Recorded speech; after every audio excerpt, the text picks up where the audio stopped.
안녕하십니까. 지식산업센터 전문기업 지산엔 박희성 대표입니다. 2020년 2월 18일 화요일 퇴근길 영상입니다. 지식산업센터의 실사용자, 실제로 기업이 이전에서 사용할 목적의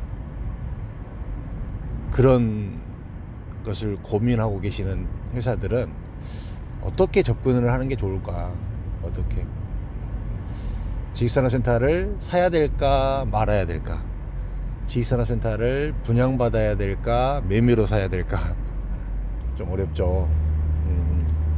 네, 사야 될까 말아야 될까라는 거는 답이 좀 명확한 것 같아요. 회사를 운영하고 있고 내가 들어가서 실제로 사용할 거면 사는 것이 맞습니다. 요즘에 너무나 많은 일반 개인 임대사업자들조차도 지식산업센터를 사서 임대를 주고 있는 시점에서 기업체가 어떤 연유에서 무엇이 이렇게 판단이 잘못되어서 기업이 지식산업센터를 분양받지 말아야 할까요? 말아야 될 이유가 뭐가 있을까요? 그래도 아직까지는 이제 과거만큼은 아니지만 취득세도 50%가 그래도 남아있고, 그 다음에 일반 개인보다 기업을 하고 있는 기업체를 훨씬 대출에서도 우대를 많이 해줍니다. 우대를 많이 해주고 실질적으로 대한민국 1금융권에서 훨씬 더 좋아합니다. 실제 기업하는 회사한테 이렇게 시설 자금으로 빌려주는 거를 이렇게 억제하거나 그러지는 않아요. 그러니까 그 자금도 많이 받을 수 있고, 그게 아니면 뭐 아직까지도 중진공 자금 같은 거를 싼 금리로 받을 수 있어요. 중진공 자금 같은 경우는 1%대도 지금 충분히 받을 수 있거든요. 그런 자금도 신청해서 받을 수 있고, 전체적으로 금리가 낮기 때문에 이렇게 금리적인 부분도 많이 혜택을 볼 수 있지만, 기업이기 때문에 이렇게 대출 비율에서도 어떻게든지 만들어 볼 수가 있어요. 사실은 이제 금리를 대출 비율을 기본적으로 임대사업자들에게 주는 이렇게 비율보다 한 10% 정도는 더 받을 수 있다고 보시면 됩니다. 이런 개념으로 접근을 하셔서 지식산업센터를 사실은 어떻게든지 분양을 받으시는 게 맞습니다.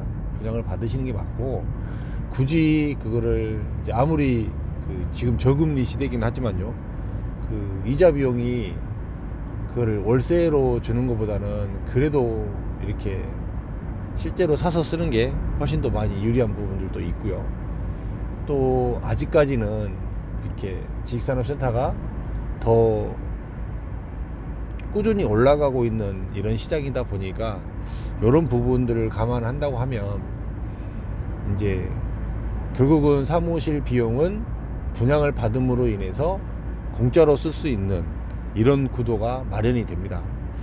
사실은 대부분 사업하시는 데 바쁘셔서 이제 이 부분을 굉장히 간과하고 있고, 또 이 부분을 또 이렇게 부동산 투자를 좀 터부시하시는 이런 대표님들도 물론 사실 상당히 있지만, 또 의외로 부동산 쪽을 이렇게 빨리 앓으셔서 회사 자체의 사업을 상당 부분 이 지식산업센터로 전환하신 분들도 굉장히 많아요. 예를 하나 들어드릴게요. 2013년도에 이제 한 50억 정도를 분양을 해줬죠. 그 부동산을 샀습니다. 그때 굉장히 안 산다고 그런 거를 진짜 3고 철회가 아니고 한 10고 철회 정도는 한 것 같아요. 10고 철회. 정말 힘들었어요. 분양받게 하기 위해서. 한 10번 정도를 찾아가서 사장님 분양을 받으셔야 된다. 지금 이 최저가고 할인폭도 있고 이 정도 받으시면 좋다. 충분히 가치도 괜찮고 또 임대 부분도 우리 법인에서 다 정리를 할 테니까 사라. 그렇게 해서 50억을 샀습니다. 50억을 샀는데, 그거를 또 임대도 잘 맞춰서 임대 바로 맞춰서 임대도 잘 받았고요. 또 꾸준히 갔고. 그런데 이제 이 사장님이 이제 다른 사업이 사실은 잘 안 됐어요. 자기 본업이 잘 안 돼 버렸습니다. 그래서 사업적으로는 메리트가 없었는데 다른 사업을 조금 더 벌리려고 보니까 이 50억짜리를 샀던 이 지식산업센터가 그 담보 여력이 되기 때문에 여기서 그래도 신용이 더 일어나서 다시 공장을 세우고 또 준비를 해서 사업에 제기를 했던 케이스가 실제로 있었어요. 그러니까 실질적인 단 하나의 예지만 정말로 많은 그런 케이스들이 많죠. 그런 케이스들이. 그저께도 제 유튜브에 한 분이, 잘 아시는 한 분이 댓글로 달아놓은 게, 빨리 이렇게 지식산업센터가 가격이 올라서 3년 뒤에 재감정을 해서 안전자산으로 됐으면 좋겠다. 안전자산. 그 말이 자기의 이 물건이 이제 대출을 상환하는 것을 넘어서 안정적으로 끌고 갈 수 있는 이런 자산이 됐으면 좋겠다라는 표현이거든요. 이제 그만큼 시대적으로 전체적으로 지식산업센터의 흐름상으로 그렇게 돌아왔습니다. 그렇게 왔기 때문에 실사용 기업체에서는 좀 적극적인 검토가 사실은 필요합니다. 네? 이제 이 적극적인 검토 중에서도 물론 이제 실사용 기업은 기업을 사업을 하기 위한 이런 제반적인 여건을 사실은 먼저 보는 게 맞지만, 그래도 조금 더 이렇게 많이 올라가는 이런 지역들도 또 그 중에는 또 있거든요.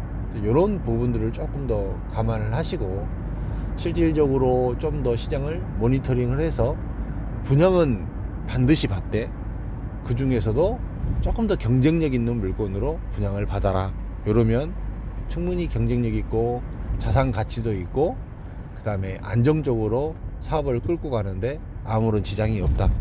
무조건 분양을 받으셔야 된다. 이렇게 결론을 짓고 싶어요.